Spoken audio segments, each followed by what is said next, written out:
All right, Ultra Noops Nation, my name is Reed Nelson. This is Izzy Elkfoss. This is This Week in Rec, Week 2. A lot to talk about tonight, so we'll get right to it. When was the last time you ate, sir? Last time I ate was 1 o'clock last night, so I'm on, was that 21 hours? It's a long time. And that's the last time I had, actually no, I just had a drink of water at halftime. Okay, so you'll be eating here very soon as we're done with this real quick and easy video, right? Yeah. So get to it. Are we done? Okay, so first news topic, Trey Sales, and we didn't talk about this last week as well. Trey Sales returns from an ACL injury. Jordan Van Oort returns from an ACL injury. Both huge additions to their respective teams. Trey Sales to the Avengers, Jordan Van Oort to the Red Devils. Talk about what you saw to Trey tonight. He's not 100%. Obviously, just watching him, it'd be tough to be 100% at this point. But you can tell that he's still semi-explosive, considering that he's kind of worried about his knee. Give him 2 months, and I think he'll be back to maybe 90% of what he used to be. And Jordan Van Oort? I have not gotten a chance to see Jordan play. I've had the late games, and I haven't caught any of his games so far. Okay. All right, let's get to some highlights from tonight. Mike Franklin of Fob 5 sinks the Blazers in the closing moments. We have that highlight now. Here's Mike Franklin.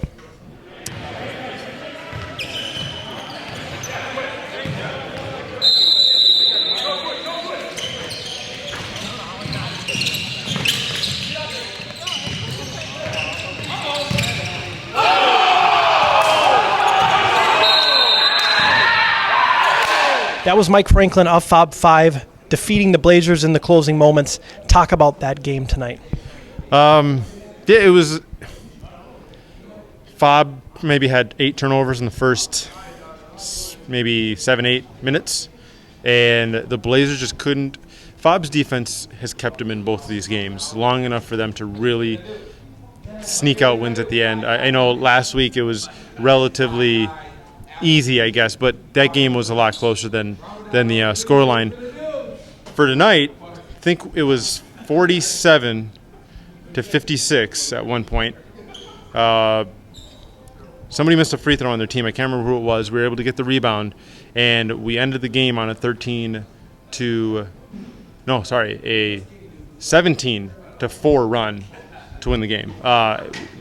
It's a collective team defense.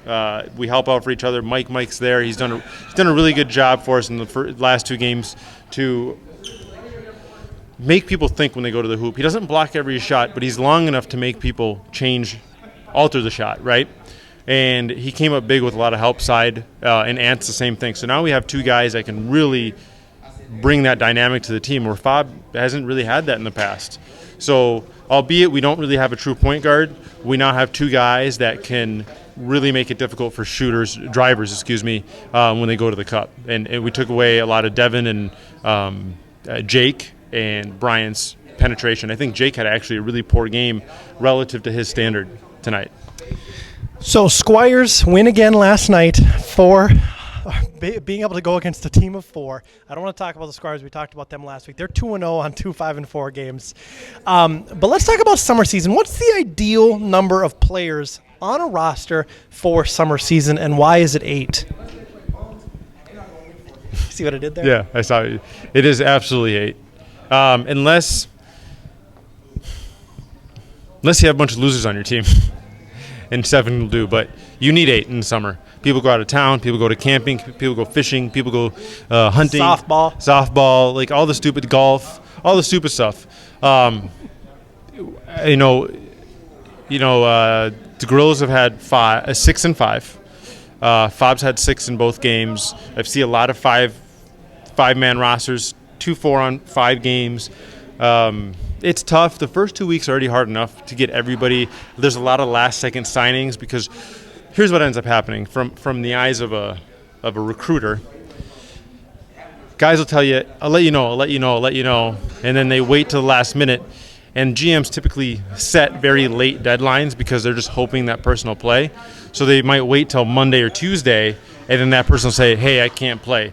So now you got a 5 or 6 man roster going into week 1, and then you have to try to find whatever's left in the pantry. And usually it's been, foraged and there's not much left. The cupboard's pretty bare. So a lot of these teams that are looking to add players, slim pickings.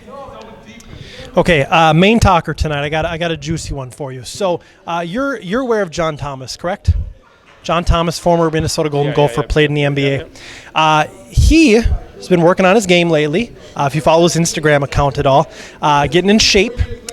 He's turning 40 in September. 40 years old. You know what that means? Yeah, rec eligible. That means he's rec eligible. Now, I'm not saying he's going to play in rec, but I'm also not saying he's not going to play in rec. Here's my question for you. Does a player like John Thomas, who last time I checked is still 6'11", 260, and has played in the NBA, does he make any team in rec, any team, a Gold Cup contender? Absolutely not. I honestly don't think if he goes. I knew you were going to say that. Absolutely not. If he joins a team that's middle of the road, that team won't win it. Like, I'm going to disagree with you, but I'll let you talk. Here's why. He's big. He's 40. He can't guard many. There's so many stretch shooters in the league. The big guys on a lot of these teams are guys that can stretch the floor and put it on the deck. John's not going to be able to keep up with those guys. Right now, is he going to have his in the post? Sure, he will. But if he's not playing with an elite team, that means he's not going to have elite shooters to kick it out to, and elite players that know what they're doing to move off the ball. So he's going to get doubled. He's going to get a lot of these little guys running around, stealing the ball from him. And sure, I saw him play in the Mustache Classic. This was a while ago. Now he's a little bit overweight. But let's say he loses, 30 pounds? He was then. I bet you he's already lost 30 pounds in the last month and a half. So now what is he going to do? Is he going to come out and just start crossing people up, spin, move, dunk? I mean, I think you'd be surprised. I'd have to see it. From what I saw last time, he's not. He doesn't. If he was on another team, I wouldn't be worried. He's a different player today. I can assure you of that. He is older, but he's a different player today. You're trying to tell me if he joins Squids or Barracudas, or not Barracudas are decent, but if he joins, one of the bottom teams. I'm not going to make that argument, but I will say this: if he joined the Squires, the Red Devils, the Shockers, they would be the Gold Cup favorites with John Thomas on their team. And now that's a middle of the road 3-5 to 5-3 team. Because think about it, it's like Mike. Okay, who's the biggest difference maker in rec in the last 3 years? Mike Byrne, probably. Sure. Yeah. Okay, so you're talking about a guy who's 3 inches taller, 60 pounds heavier, and is just a better basketball player overall. Absolutely not. That is absolutely false. That is absurd. It's absurd. It's not absurd at all. Byrne would smoke John Thomas. Smoke him. Dude, unless he's lost 30 pounds, is on HGH, and has been training with Hakeem Olajuwon, I don't buy it. Okay, I mean, I'm going to respectfully disagree. Burns he's at this point, he's going to be more, he's going to be quicker. Burn has a better jump shot. He's more fresh. You're going off a Mustache Classic, John. This was 2 years ago, mind you. Year and a half. He's a different player now. What does that mean? Just because he lost 30 pounds? He's in better shape. He's been working on his game constantly. No thanks. I love that you're saying this, though, because he's going to watch this, and I just can't wait. What is he going to do? What is he going to do? What is he really going to do? You tell me. I don't know if he's actually going to play rec. Chances are he's not. But I'm just saying right now, if he joins a middle-of-the-road rec team, they are Gold Cup favorites. Okay. What are your thoughts, UH Nation? Let us know. Okay. Am I crazy? Is he crazy? You make it seem like he's KG, dude. It's annoying. Well, KG is, I mean, he's 41 now, too? He's got no knees left. He's not that old. How old is KG? He's a rookie in 95, so he's got to be 20. He's 38. I think he's older than that. Regardless. Okay, let us know what you think, UH Nation. Follow John on Instagram. You'll see. I'll follow him on Instagram, and he'll do like the Chinese guy. I forget his last name. Where he had the chair. He posted the chair at the free throw line, and he just would cross over the chair, and people are just enamored by how sick his crossover was while the chair's sitting stationary in the middle of the court. Is that what I'm going to see on Instagram? I'm not sure. So, all right, guys. Appreciate your time tonight. We'll see you next week.